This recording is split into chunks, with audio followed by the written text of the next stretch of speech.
C'est décembre, c'est l'hiver, c'est le calendrier de l'Avent de Clac, le clacandrier. Un jour, un film. On ouvre une nouvelle case du calendrier de l'Avent. Et j'espère que cette case va nous donner du réconfort, Thierry, parce que, bon, j'ai pas eu ma dose cette année. On a eu Artemis Fowl, on a eu Tenet, mais j'ai toujours pas ma dose de Kenneth Branagh. J'espère que la prochaine case va me donner du réconfort, d'autant que Mort sur le Nil a été reporté et je suis quel dépité. Dommage. Ah oui, tu es triste. Oh si tu me ruines mes intros, on va du coup juste accueillir Béa alors. Ah ben, pardon. Désolé, Thierry. On peut la refaire. Non, vas-y, c'est bon. Thierry l'a présentée. On l'a eu avec nous pendant le précédent confinement. Elle revient pour le deuxième. C'est notre consoeur du podcast Parlons Péloche, Béa. Oui, bonsoir. Alors, Béa, tu viens nous apporter de la joie et du bonheur ce soir. Oui, parce que j'ai pris mon courage à deux mains et j'ai décidé de m'imposer un challenge puisque je vais vous parler d'un film de Kenneth Branagh. Oui, l'acteur que vous aimez, que vous aimez tant. Donc je sais que je prends des risques, mais j'ai même pas peur. En fait, je sais que je prenais moins de risques en vous parlant de Magnolia, qui est un de mes films préférés de Paul Thomas Anderson. Mais voilà, dans le brief de Thierry, il y avait quelque chose, un film méconnu. Et donc, j'ose espérer que ce n'est pas le cas de Magnolia. Donc voilà, je me lance. Voilà, le challenge. Le panache. Voilà. Exactement. Et donc, je vais vous parler donc du film Au beau milieu de l'hiver, qui est un film sorti en 95. Dont le titre anglais est Midwinter's Tale. Et là, on est d'accord, vous avez jamais entendu parler de ce film? Est-ce que c'est l'histoire de Kenneth Branagh qui court dans la neige, il devient un bonhomme, il glace, et après, du coup, il parle pas de tout le film? Ah, je savais tellement que ce serait difficile de parler de ça. Mais en tout cas, je suis content parce que la thématique de l'hiver est respectée. C'est pas tous les films du calendrier, je suis assez content. Non, mais tu vas voir encore mieux que l'hiver. Tu vas voir. This production wants to be extremely innovative in the way we communicate. I'm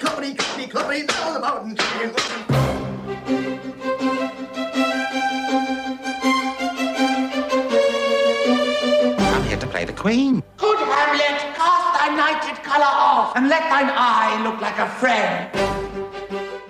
Je vous donne le pitch. Allez. Alors, je t'en prie. Vous êtes tellement impatient. Je n'attends que ça. Voilà. Donc, nous allons suivre Joe Harper, qui est un comédien au chômage un peu suicidaire, qui décide de monter un Hamlet dans une vieille église de la campagne anglaise pour les vacances de Noël. Donc ça, c'est Kenneth Branagh. Et pour ça, pas du tout.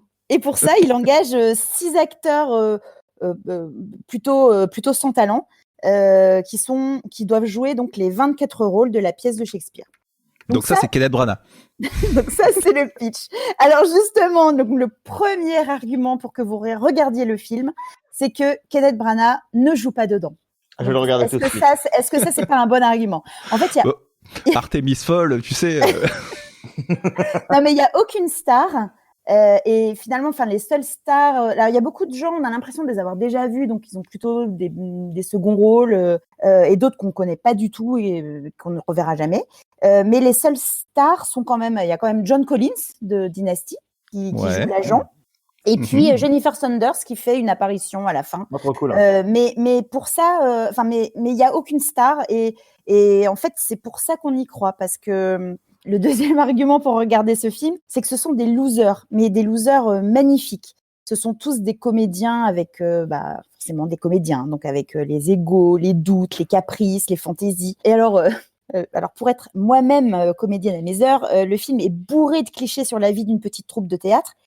Mais en même temps, en fait, c'est exactement ça. En fait, ce sont les gens du théâtre, c'est des gens passionnés, instables, immatures. Alors, évidemment, c'est un peu poussé parce que donc ce film, c'est une comédie, donc on est un peu dans la caricature, mais ça nous donne des personnages entiers et vraiment terriblement touchants.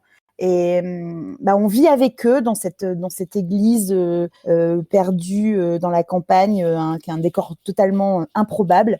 On voit leurs relations évoluer, on vibre avec eux parce que bien sûr, alors c'est le thème du film, hein, le montage de la pièce, ça s'annonce être un désastre. Et malgré tout, ils ont ce même objectif de The Show Must Go On, quoi.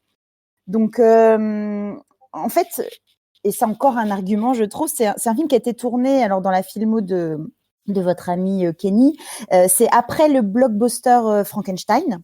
Ouais. Et en fait, là, il revenait en Angleterre et c'est un petit film qui est tourné en noir et blanc.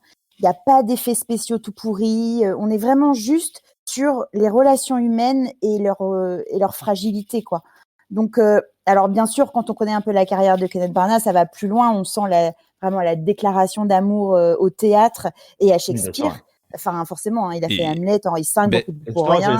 Hamlet, d'ailleurs, il a fait juste après. Il a fait juste après ce film-là. Ouais. Il a fait aussi Peine d'amour perdu, Comme il vous plaira. Enfin bon, bref, le mec, il s'y connaît un petit peu. Et du coup, la question que j'allais te poser, en fait, justement, quand on sait qu'il a fait Hamlet juste après, est-ce qu'il y a un côté, tu sais, alors, quand tu me dis que c'est une comédie, ça n'a pas l'air d'avoir au final grand-chose à voir dans la construction, mais est-ce qu'il y a peut-être un côté, tu sais, je ne vais pas dire ébauche, mais montrer les difficultés que c'est de monter justement quelque chose comme Hamlet, qui est du coup un prémisse de ce qu'il va faire derrière? Ben, oui, alors oui et non, parce qu'on est vraiment sur du théâtre, enfin vraiment sur la vie de la troupe de théâtre. Et je sais pas, le film est beaucoup plus, enfin, oui, t'as raison, peut-être qu'il y a ça. Moi, je le vois pas comme ça parce que Hamlet est vraiment le film où t'as un peu, enfin très académique en fait sur de la pièce. Mais il y a en plus dans Au beau milieu de l'hiver cette vie de troupe de théâtre qui, je pense, n'est pas la même que celle du cinéma, tu vois. Donc je suis pas certaine. Je pense que, alors oui, c'est une belle coïncidence. Enfin, coïncidence. J'imagine bien que c'est pas une coïncidence, mais il l'a fait avant et après il sort Hamlet, donc on peut faire ce rapprochement. Mais Hamlet n'est qu'un prétexte en fait. D'accord. Voilà. Je sais pas si je me suis un peu emballée Ouais, côté, mais, d'accord, ouais. mais tu vois l'idée. Ça a l'air bien sympa. Ça a l'air sympa en plus. On se moque, mais c'est un film qui est plutôt bien noté sur Ah oui, IMDb, mais sur Sens Critique. Il a 7,1 sur les deux sites, donc ça a l'air sympa. Et mais c'est vrai que Vas-y. non, je disais que oui, effectivement. Par contre, on peut se moquer de Kenneth Branagh parce qu'il en fait des fois too much, mais c'est vrai que son amour pour le théâtre, par contre, c'est un truc que je pense vraiment sincère. Il avait fait Henri V aussi, me semble-t-il. C'est ça. Il a fait Henri V aussi. Ouais. Et puis même beaucoup de bruit pour rien. Moi, je trouve que c'est un film joyeux. Et oui, enfin, t'as raison. Il y a un côté sincère. Et je pense que c'est un de ces films, pour le coup, les plus personnels où effectivement il ne joue pas dedans, mais on peut tout à fait imaginer que le personnage de Joe Harper, ça pourrait être lui. Et de toute façon, quand on fait du théâtre, tous les personnages qu'on croise dans ce film, on les a croisés dans la vraie vie. C'est obligé. Enfin, c'est pour ça qu'il y a beaucoup de clichés, mais encore une fois, des clichés qu'on a rencontrés, quoi. Alors, je précise quand même que c'est pas... alors forcément, pour quelqu'un comme moi ou quelqu'un qui fait du théâtre, forcément, ça va avoir une dimension supplémentaire. Mais je pense pas que ce soit nécessaire de connaître forcément le milieu du théâtre pour aimer le film. Même si on comprend sans doute mieux l'absurdité de certains comportements quand on les a vécus finalement.